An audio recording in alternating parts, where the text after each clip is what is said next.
Good morning, good afternoon, good evening, whoever you are, wherever you are, whenever it is for you, welcome. I'm Peter Alexievich, and I would like to talk a little bit about the U.S. intelligence assessment that leaked to the Washington Post today, suggesting that the United States, or that the Ukrainians would not reach the Sea of Azov and cut the land bridge, which was the stated goal of the counteroffensive, this summer. That's what U.S. military intelligence has said. Now, I have a great deal of respect for our intelligence services. I'm not saying that I don't, and I'm not saying that they got it wrong. However, they do get things wrong, right? I think we can all think of some recent military assessments that turned out to be very wrong. Like, for example, whether or not Putin was going to invade Ukraine, for one. And let's be honest, we have a bias. Their confirmation bias is a real thing that psychologists have known about for a long time, and it influences everything we do. Now, when it comes to Russia, we've got real confirmation bias in the United States, both among our military analysts and among our diplomatic corps. These guys tend to give Russia way too much credit. They tend to think that Russia is stronger than it is. They tend to think that Russia is more clever than they are.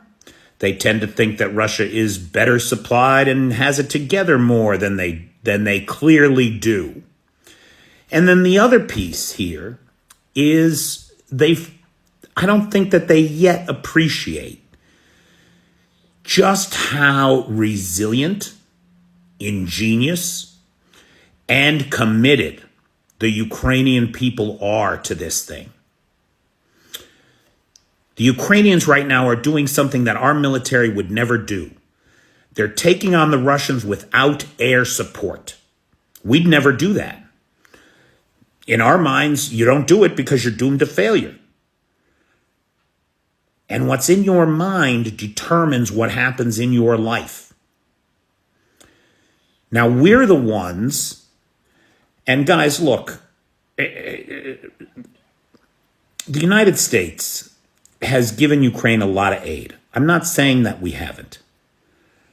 But it's been dribs and drabs and nickel and diming. And you can say, well, look, it's not our fight. It's not our business. They should be grateful for anything that we give them, yada, yada. No, wrong. It is our business. Our prosperity, our post-World War II prosperity depends on a prosperous and stable Europe. This war and Vladimir Putin's winning it threatens all of that, which means it threatens your pocketbook, America. Don't doubt it for a second. And when they talk about these billions we've given Ukraine, guys, come on, let's be honest. We cleaned out the garage for Ukraine is what we did. 3.5 million rounds of cluster munitions. We're never going to use them. Never going to use them. It's going to cost you tens of millions of dollars to decommission them. Give them to the Ukrainians. Let them use them. Those Abrams tanks, they've been sitting in storage in mothballs for 30 years, some of them.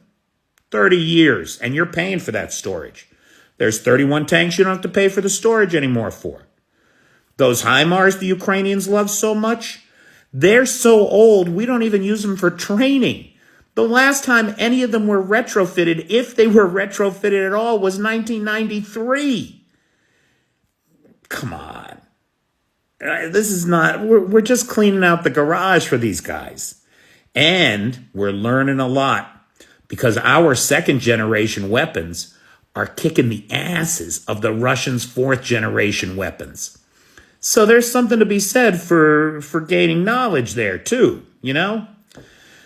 So look, then of course, don't even get me started on the Budapest Memorandum. We said we would be here for these people if Russia came knocking, and we weren't. This war has been going on since 2014, not 2022. And we were not there for them when it started, like we should have been. So we owe these folks. These folks are the ones bleeding for democracy and security in Europe.